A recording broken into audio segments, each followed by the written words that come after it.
So today is going to be a sketch day video, and it's not going to be a sad video or a happy video, but somewhere in between that's going to be super thoughtful and hopefully help someone out there, and that's why I'm making this. I've been going over in my head for a while if I should make this video or not, but I thought why not, because someone else may be suffering out there. So if you're dealing with anxiety, depression, or anything like that, today might be the video for you, because today's sketch day is brought to you by this picture that I found on Tumblr, and I thought I should recreate it because it explains perfectly to me my anxiety, the monsters inside, and how I've been dealing with it lately, and just my thoughts on it in particular. So let's get on with the drawing, and I'm going to explain much more about anxiety and how this picture by Greg Ruth connects with me and a lot more topics to talk about.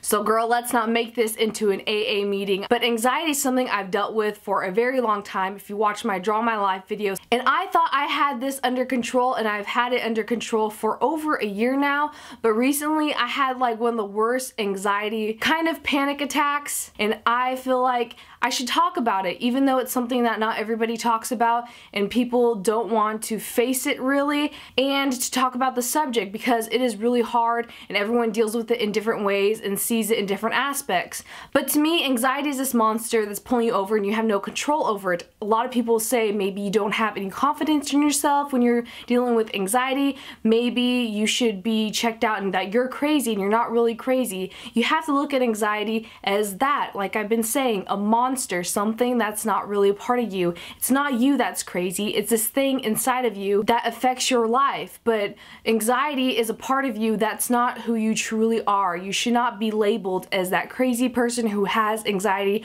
no matter how many times people have told me that and maybe tell you that. I'm talking about this because I got this amazing Facebook comment from one of you guys. Renee, you know who you are. You talked to me back in October, and she explained anxiety so much, and it relates to this picture on how anxiety, you need to detach it from yourself. She explains it as my dark passenger. If any of you have been watching Dexter, the TV show that's really popular, it's very gory, graphic, and violent, but he talks about a dark passenger in that show, and she explained anxiety so well, how, like I've been saying, you have to detach it from yourself as another person that's maybe latching onto you, because it makes you think crazy things and controls your mind and your heart. You feel like you're crumbling and you can't help it. It feels like when you're falling in your dreams, or a continuous nightmare almost. Like you cannot control something, and something inside of you triggers and you get shortness of breath, and you feel like you can't control anything in your life and everything's a spiral, and you're just in this dark place and do not know what to do. Maybe you even cry or just scream. It is one of the worst feelings I have ever felt in my life. And that's why I chose this picture of this girl kind of drowning, and it has this little essence of mermaids. And if you know me and follow me on Tumblr, I absolutely love mermaids, but this one is latching onto her like a monster. It's more like a serpent mermaid, and it's really dark and creepy, and you know I love creepy things, especially it gives me so much inspiration for artworks, and this just relates to me on how I feel like this depicts my anxiety. This person's fighting with a blade to this monster, trying to cut it off from him, and that's what you have to do. Whatever you do, please do not stop fighting. And I do not want you guys to lose that battle, because it's something that we can get over. And I am not saying that I have all the answers, and I've actually discovered this app though that really helped me. It's called the Self-Help for Anxiety Management. If you just type in SAM, S-A-M, on your iPhone apps, it's not a product placement or anything, I just discovered this, but it really helps with anxiety, and they have like little exercises and tools that you could do to help manage your anxiety. Maybe you're going through a panic attack or an anxiety attack at that very moment and you have no one around you. This could just like help you a little bit. I've actually used it myself, and it made me discover my triggers on my anxiety. And what my triggers on my anxiety are, it's like something else inside of me makes up these scenarios that I'm going to let someone down who I really truly care about, whether it be a family member or friends. And that's what triggers my anxiety.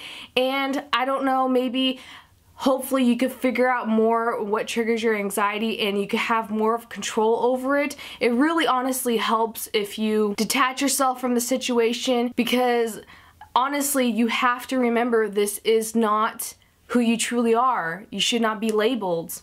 But that is just my thoughts on anxiety, and this drawing connects with it so much. I used graphite pencil. This took me a long time to draw actually because I was just enwrapped in Dead Man's Bones is the band with Ryan Gosling. That album has been so good to me, and it's so weird how the anxiety I've been having lately is all from getting this new camera and not being able to figure out how to use it properly sometimes, and that triggers my anxiety. I just need to calm down and know that everyone fails at some point. This was so much fun and got my mind off of a lot of things. The worst thing is if art feels like a failure. It shouldn't ever feel like a failure. You should never do art or draw or have a passion or a hobby that doesn't make you happy. I really hope that you guys find something you're passionate about that helps you with anything you're dealing in your life, whether it be depression or anxiety or anything like that.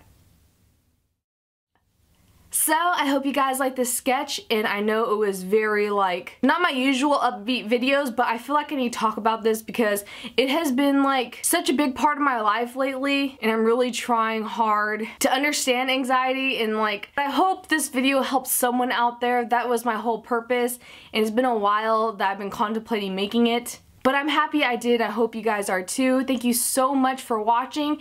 And before I forget, shout out to Christy who sent me this in the mail. Look how cute. Oh my gosh. Remember that skeleton hand I did in a makeup video a while back? The skeleton one? She drew it. It's so cute. I love it.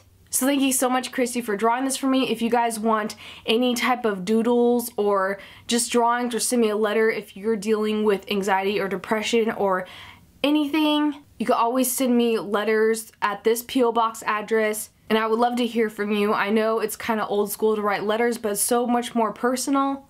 I just truly hope you guys find your happiness. Like, as your friend, just know I'm always here for you, even if I really try to get back to comments and everything. And I love you guys so much, and I hope you guys have a great day. I will definitely, hopefully, be seeing you soon. And I love you all. I believe in you. Bye. But you can make this as messy as you want. It kind of makes it look a little bit better because it looks like she's been crying, like the heart's dripping down her face. And once you're done with that, you just get the red pigment from a Makeup Forever palette. Again, you just use a plain red lipstick. Matte would be best, and fill in that red heart. Make sure it's more of a true red, and you can have dripping lines on this eye as well.